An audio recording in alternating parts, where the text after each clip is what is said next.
Hi friends, welcome back to our channel Sahasra blogs. ఉగ్గు ఎలా prepare చేయాలో చూద్దాం. నేను ఉగ్గు పిండిని నైటే నానబెట్టి పెట్టుకున్నాను అనమాట. అయితే ఒక బౌల్లో వాటర్ వేసి దాన్ని బాగా మరగపెట్టాలన్నమాట. బాగా మరిగాక అందులో కొద్దిగా సాల్ట్ వేయాలి. ఆ సాల్ట్ మరిగాక ఉగ్గుని కలపాలి.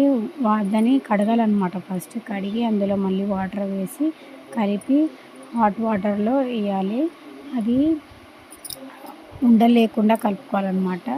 వాటర్లో వేస్తూ కూడా కలుపుకోవాలి. అది కలిపాక అందులో ఉండలు లేకుండా అలా కలుపుతూనే ఉండాలి అన్నమాట. కలుపుతూనే ఉండాలి. చిన్నగా స్టవ్ అనేది సిమ్లో పెట్టుకోవాలి. సిమ్లో పెట్టుకొని ఈ కంటెస్టెన్స్లో ఉన్నప్పుడు ఇదేమో 7 months బేబీకి జార్ లాగా పెట్టాలన్నమాట. ఇలా వాటర్ లెక్క ఉంటే 7 months బేబీకి పెట్టచ్చు.